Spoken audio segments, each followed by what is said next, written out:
Dear students, I welcome you to the session. And due to some personal reasons, I have taken little gap in uploading the videos. And I know your exams are getting ahead. Don't be tensed. I'll be covering all the units. Okay. So maybe in the every technique, maybe one or two problems will be solving, and you can borrow the uh, textbooks, financial management textbook, which is available in the library, and solve more similar problems, and you can take the question papers as well and solve the similar problems. Okay.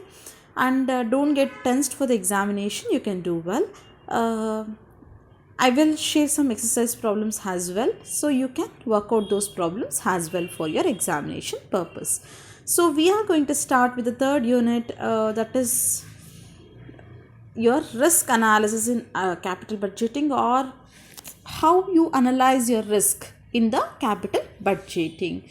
Guys, you have studied the capital budgeting techniques in the second semester. You know that what are the techniques in capital budgeting. You know NPV, IRR, payback period. These are all the techniques in capital budgeting, and we have solved so many problems on that. Now when there is some risk involved in the investment decisions or in the capital budgeting, what are the techniques that is involved to analyze the risk associated with the investment decisions? Capital budgeting is nothing but investment decisions. Okay, so there are few techniques, guys. The first techniques is techniques of risk analysis in capital budgeting or in investment decisions can be classified below.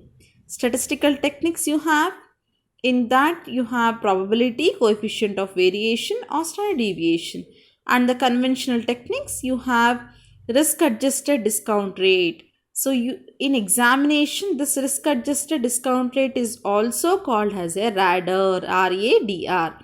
And certainty equivalent approaches you have. And the next one is other techniques are sensitivity analysis, scenario analysis, simulation, and decision tree. So these are all the techniques which is available. First, as per your syllabus copy, first we have the RADR, risk adjusted discount rate technique. So let's see that how we can go and solve the problems on risk adjusted discount rate. Okay.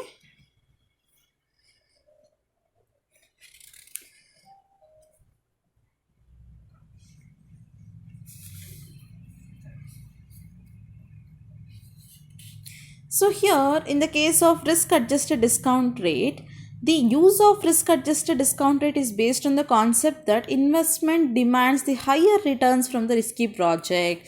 The basic rule in the financial management, what we have understood is higher the risk, higher the return, lower the risk and lower the return, right? So that's why here your risk is adjusting to the discount rate. Suppose let's say that if the investors expects the 10% return from the investment, and the risk, if they have taken the risk of 2%, then 10 plus 2 is how much? 12%. So here how much is the return they are expecting? So 12% return they are expecting. So that is what is called as a risk adjusted discount rate. To the discount rate, they will be adjusting the risk also. Risk free rate is the discount rate plus risk premium, that both will give you the risk adjusted discount rate. Okay. So now let's take this problem and try to solve. An enterprise is investing 100 lakhs in a project. The risk-free rate of return is 7%, and the risk premium expected by the management is 7%. So now how much is the RADR, risk-adjusted discount rate? 14%. How? Risk-free rate of return, RF, is 7% and risk premium is 7%. 7 plus 7, 14% is expected. The life of project is how many years? 5 years. Following are the cash flows that are estimated over the life of project. Okay, so here the cash outflow or the initial investment is how much? 100 lakhs. And then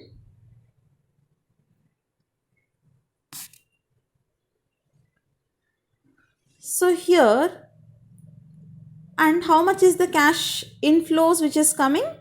The cash inflows which is coming is 25 lakh in the first year, 60 lakhs in the second year, 75 lakhs in the third year, 80 lakhs in the fourth year, and 65 lakhs in the fifth year. And what we have to do, we have to calculate the NPV of the project based on the risk-free rate and also on the basis of risk-adjusted discount rate, that is RADR, RADR, risk-adjusted discount rate. So let's see that how we can calculate. So here they ask us to calculate for the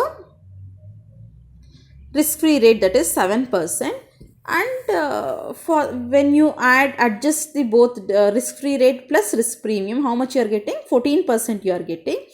So we have taken discounting factor as this. Okay, in the examination, if they ask you to calculate NPV for only for the risk-free rate, and then you can go ahead and calculate that.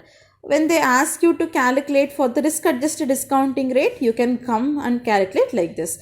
So you know where you will be referring. You will be referring the PVIF table 14%. Okay, so there you will get for the first year 0.877, for the second year 0.769, for the third year 0.675, for the fourth year 0.592, and for the fifth year 0.519. And when you calculate 25 into 0.877, 21.93, 60 into 0.769, 46.14, 75 into 0.675, you will get 50,63,000, and 80 into 0.592, how much you will be getting? 47,36,000. 65 into 0.519, 33,74,000. So total present value is how much? 199.79 minus initial investment is 100. So how much you are getting? Net present value is 99.79. Will you accept the project? Yes, you can go ahead and accept the project, because what is the rule for the NPV? If the NPV is positive, we go ahead and accept. If the NPV is negative, we go and reject the project. Okay, so what are the advantages that we have in this RADR? It is easy to understand. It incorporates the risk premium in the discounting factor. It is more into reality. What is the limitation?